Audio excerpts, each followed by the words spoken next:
हाय, मैं हूँ अमृता। मूवी की शुरुआत में हम देखते हैं कि यूएस नेशनल गार्ड अपने अमेरिकन एयर स्पेस में एक यूएफओ यानी एलियन स्पेसक्राफ्ट को देख रहे हैं।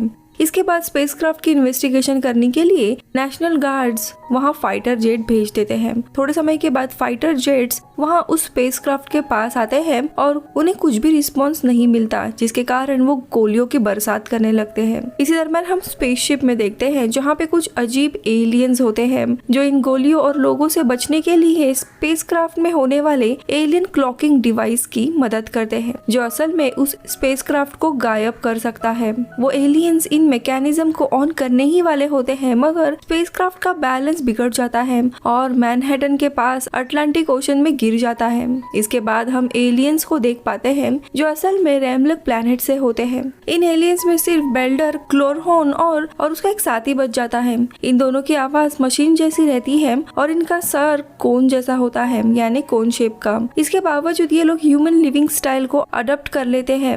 अब फ्लैशबैक में हमें पता चलता है कि बेल्डर को उसके प्लैनेट के हाई मास्टर मिनोट से अर्थ को कैप्चर करने के ऑर्डर्स दिए जाते हैं। ये इसीलिए होता है क्योंकि हाई मास्टर माइनट अर्थ को एक रिफ्यूलिंग स्टेशन बनाना चाहते थे। इसी दरम्यान अर्थ पे अब हम इनका रोज का जीवन देखते हैं। बेल्डर को एक अप्लायंस रिक्वायरमेंट वर्कशॉप में काम मिलता है और यहाँ के ओनर ओटो को पता चलता है कि बेल्डर के पास कोई भी सिटीजन प्रूफ नहीं है। इसी कारण से वो उसका फेक डॉक्यूमेंट भी बना देते हैं और इसी से उसके नाम का एक प्रूफ भी बन जाता है। इसी फेक डॉक्यूमेंट के कारण INS ऐसी एजेंसी जो डॉक्यूमेंट की ओरिजिनलिटी चेक करती है, उनको बेल्डर पे शक आने लगता है। इसके बाद बेल्डर और रेमट प्लैनेट के दूसरे एलियन मार्लैक्स से कांटेक्ट करते हैं। तब उनको पता चलता है कि उन्हें यहाँ से लेके जाने वाला रेस्क्यू स्पेसशिप अब 7 जर्ल्स के बाद आएगा। जर्ल्स यानी एलियन के लैंग्वेज में काफी साल। ये सुनकर बेल्डर और रेमट दोनों भी हैरान हो जाते हैं। उन्हें जल्द से जल्द अर्थ से निकलना था। इसी दरम्यान रेमट बेल्डर को बताती है कि वो प्रेग्नेंट है और इसी कारण से दोनों भी ये ठान लेते हैं कि अपने बच्चे के भविष्य के लिए वो कम्प्लीटली इंसानी लाइफस्टाइल को अडॉप्ट कर लेंगे। इसी समय फेक डॉक्यूमेंट के कारण डाउट आने पर INS अपने एजेंट गवर्नमेंट और एली को इन्वेस्टिगेशन करने के लिए भेजती है। इन्वेस्टिगेशन पर उनको पता चलता है कि बेल्डर और रेमट दोनों के पास फेक डॉक्यूमेंट है और इसके बाद जैसे ही गवर्नमेंट और एली बेल्डर के घर उन्हें अरेस्ट करने जाते हैं, तब कैसे तैसे बेल्डर और रेमट INS से बच जाते हैं। इसके बाद कई महीनों तक ऐसे ही छुपते हुए हम देखते हैं कि रेमट अपने बच्चे को जन्म देती है और उन्हें एक बच्ची होती है और उसका नाम ये लोग कोनी रखते हैं। बच्चे के जन्म के पहले बेल्डर एक जाना माना टैक्सी ड्राइवर रहता है और वो दोनों भी बेल्डर के बॉस के बिल्डिंग के बेसमेंट में ही रहते थे।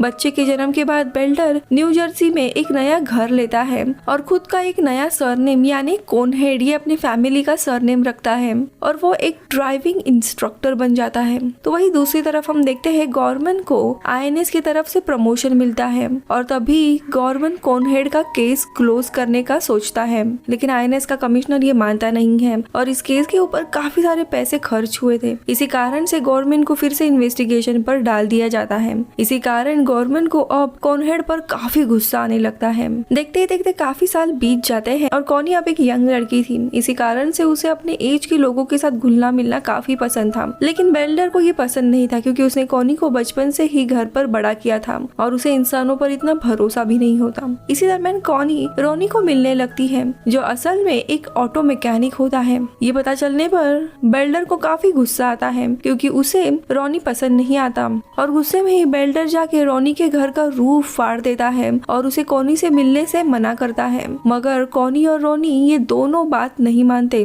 जिसके कारण बेल्डर काफी गुस्सा होने लगता है। इसी दरम्यान हम देखते हैं कि बेल्डर गोल्फ में काफी अच्छा होता है और उसी खेल में बिजी रहता है। ड्राइविंग इंस्ट्रक्टर होने की वजह से बेल्डर काफी लोगों के साथ करीब बैठकर काफी लोगों को ड्राइविंग सिखाता था और उन स्टूडेंट्स में एक होती है ग्लाइडस को बेल्डर काफी पसंद होता है और वो उसके करीब आने की कोशिश करती है। अब ये पता चलने पर उसकी पत्नी रायमेट काफी गुस्सा होती है और दुखी हो जाती है। इसी के बाद हम गवर्नमेंट और एली को देख पाते हैं जो किसी भी तरह कोनहेड के घर में घुसकर उन्हें अरेस्ट करना चाहते थे। तब उन्हें एक आइडिया आता है कि क्यों ना हम प्रीस्ट बनकर इनके घर में चले जाए और दोनों को भी अरेस्ट कर ले। अब दोनों गॉर्मन और एली प्रीस्ट बनकर कोनहेड के घर जाते हैं और उनसे बात करके उनका ट्रस्ट गेन करते हैं। बातचीत करते समय बीच में ही कुछ रिंग होने लगता है। अब रायमेट को देखते ही पता चल जाता है कि ये उसके प्लैनेट से कॉल है और शायद उनका रेस्क्यू व्हीकल वहाँ पे आया होगा।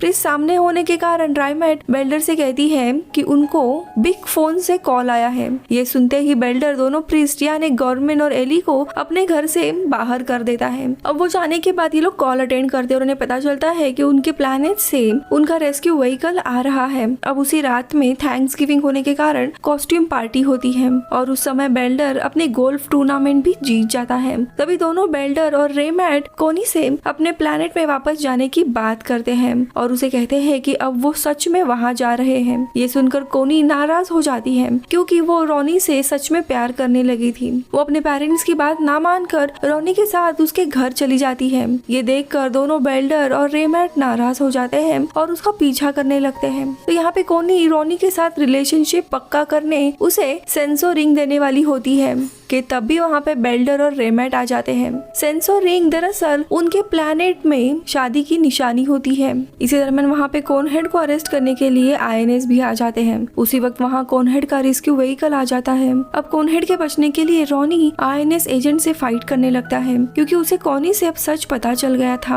अब इसी दरमियान कोनहेड अपने रेस्क्यू व्हीकल में चला जाता है और अपने साथ गॉर्मन और एली को भी लेके चला जाता है।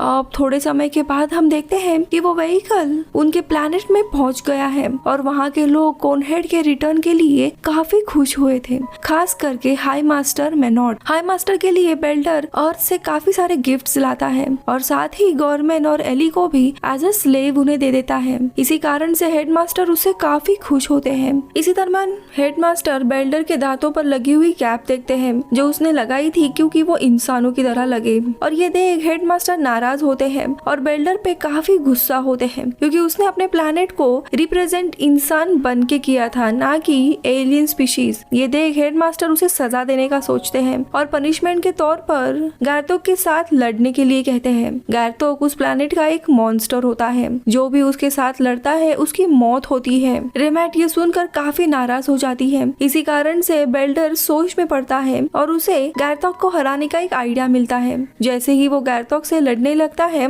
बेल्डर गोल्फ की कुछ टेक्निक यूज करता है और उन्हें टेक्निक के कारण उन दोनों के फाइट में बेल्डर जीत जाता है और गैरतोक को हरा देता है। ये देख सब लोग हैरान हो जाते हैं और जीतने पर बेल्डर अपनी एक विश पूरी करने के लिए कहता है। विश के तौर पर बेल्डर अर्थ पर वापस जाके उस पर कब्जा करने की इच्छा दर्शाता है। ये सुनकर सभी हैरान हो जाते हैं। कुछ समय के बाद कोनहेड यानी बेल्डर, रेमैट और कॉनी मिलकर अपने स्पेसशिप से अर्थ की ओर जाते हैं और साथ में गॉर्मन को भी मिनियन के रूप में लेकर आते हैं। एली को नहीं आना होता है क्योंकि उसे माइनट का पर्सनल असिस्टेंट बनाया होता है और वो इस काम से खुश होता है। अब बेल्डर के साथ और भी उसके प्लैनेट की आर्मी के लोग होते हैं। जैसे ही वो अर्थ के पास पहुंचते हैं, बेल्डर बताता है कि उसे सबसे ज्यादा प्यार उसके बेटी से है और कॉनी की फीलिंग्स उसके प्लैनेट से ज्यादा इम्पोर्टेंट है। ये सुनकर कॉनी खुश हो जाती है। इसके बाद बेल्डर आर्मी को एक फेक स्पेसशिप का ब्लास्ट का ऑर्डर देता है। ये इसीलिए क्योंकि अर्थ में होने वाले ह्यूमंस को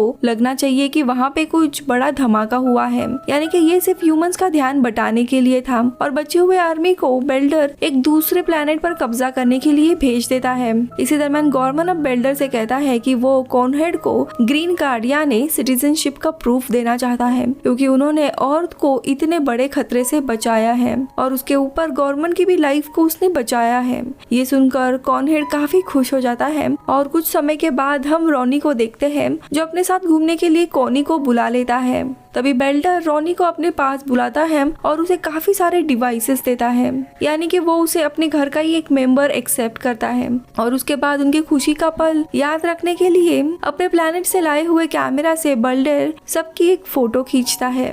लेकिन इसके कारण रॉनी के शरीर में बर्न्स आते हैं क्योंकि वो कैमरा सिर्फ उसी के प्लैनेट के लोगों के लिए बनाया गया था। लेकिन रॉनी इस बात पर इतना इम्पोर्टेंस नहीं देता और कॉनी के साथ मिलकर घूमने चला जाता है। अब लास्ट में हम बेल्डर और रेमैट को साथ बैठकर उनकी फोटो खींचते हुए देखते हैं और अर्थ को ही वो अपना घर बना लेते हैं और ये मूवी इधर ही खत्म होती है।